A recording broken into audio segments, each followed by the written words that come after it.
नमस्कार दोस्तों, ज्ञान विशेष चैनल में आप सभी दोस्तों का बहुत बहुत स्वागत है। हमारा देश भारतवर्ष अनेक विविध जड़ी बूटियों से भरा हुआ है। भारतवर्ष में अनेक प्रकार की चमत्कारिक और दुर्लभ जड़ी बूटियाँ पाई जाती है, जिसकी ज़्यादातर लोगों को पहचान नहीं होती या इसके गुणों को नहीं जानते। दोस्तों, आज हम बात करेंगे सारीवा की। सारीवा जिसे अनंतमूल भी कहा जाता है।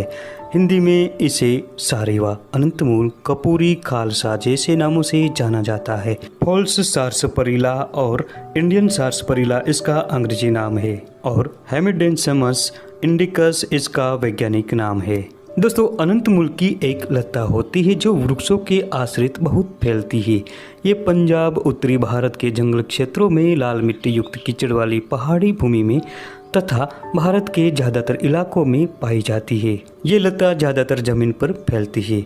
ये बहुत लंबी बढ़ती है और इसकी किसी भी शाखा को तोड़ने पर दूध निकलता है और चिकनी होती है। इसकी शाखाएं लंबी, चिकनी, अनेक और पतली तथा गोलाकार होती है। इसके पत्ते 3 से 4 इंच लंबे तथा जामुन के पत्तों के सदृश होते हैं। इन पत्तों पर सफ़ेद रंग की लकीरें दिखाई देती है। इस लता पर दो जोड़े में विपरीत दिशा में फली लगती है। इन कच्ची फलियों को तोड़ने पर भी अंदर से दूध निकलता है। यह जब पूरी तरह पक जाती है और सूख जाए तब तोड़ने पर इसमें से रुई के समान रेशे निकलते हैं। इसकी जड़ें टेढ़ी मेढ़ी और लंबी होती है। दोस्तों, इस अनंतमूल के पत्तों को पीसकर दांतों के नीचे दबाने से ही दंत रोग नष्ट हो जाते हैं। जिन महिलाओं के छोटे बच्चे बीमार और कमज़ोर हो, उन्हें इस सारीवा के मूल का सेवन अवश्य कराना चाहिए। दोस्तों, इस अनंतमूल को बायोडिन के साथ रोजाना देते रहने से मृत्यु के मुख में हुए बच्चे भी नया जीवन पा जाते हैं। छोटे बच्चों के लिए तो ये अमृत के समान गुणकारी है। दोस्तों, इस अनंतमूल सारीवा के चूर्ण को सुबह शाम रोजाना सेवन कराने से जिन स्त्रियों को गर्मी या और किसी वजह से गर्भपात हो जाता है या बालक का जन्म के समय ही मृत्यु हो जाता है, ऐसी स्थिति में उन स्त्रियों को अनंतमूल के शीतल कषाय का सेवन अवश्य ही करना चाहिए। गर्भ ठहरने से लेकर बच्चे के जन्म तक इसका प्रयोग करने से गर्भपात होना बंद हो जाता है और गर्भपात का भय ही नहीं रहता। ये प्रयोग करने से अत्यंत निरोगी, हष्टपुष्ट और गौरवपूर्ण बालक पैदा होता है। दोस्तों, इस बेल के मूल का चूर्ण 1 से 2 ग्राम की मात्रा में लें और इसका फांट या क्वाथ बनाकर 15 से 30 मिली की मात्रा में सेवन कराएं।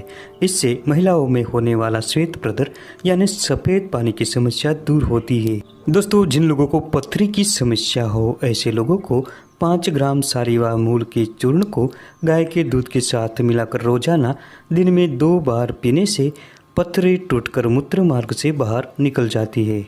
दोस्तों, ये जड़ी बूटी आँखों के लिए भी बहुत फायदेमंद होती है। इस अनंतमूल के जड़ को बासी पानी में पीसकर या इसके पत्तों को जलाकर इसकी राख बना ले और इस राख को शहद के साथ मिलाकर आँखों में आंचने से आँखों की सूजन नष्ट हो जाती है। दोस्तों, इस अनंतमूल की जड़ को केले के पत्ते में लपेटकर भूबल में गर्म करें।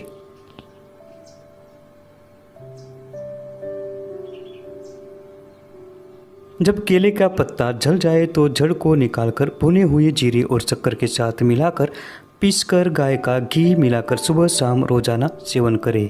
इस प्रयोग को करने से पेशाब और वीर्य संबंधी सारे विकारों का शमन होता है। सारीवा के मूल और अड़ूसा के पत्तों को मिलाकर इसका चूर्ण बना ले और इन दोनों को मिलाकर 2 से 4 ग्राम की मात्रा में दूध के साथ सुबह शाम रोजाना सेवन करने से सभी प्रकार के श्वास रोग नष्ट होते हैं। जिन लोगों के बाल झड़ रहे हो तो सारीवा के मूल का चूर्ण 2 ग्राम की मात्रा में दिन में 2 से 3 बार पानी के साथ सेवन करें।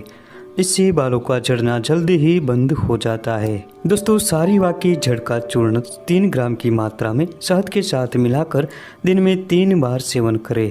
इस प्रयोग से संधिवात मिटता है। जिन लोगों की पाचन क्रिया मंद हो गई हो, ऐसे लोगों को 3 ग्राम सारीवा की चूर्ण को सुबह शाम गाय के दूध के साथ पिए। इससे पाचन क्रिया मजबूत बनती है। ज़्यादातर औषध कार्य में इसकी जड़ का ही प्रयोग किया जाता है।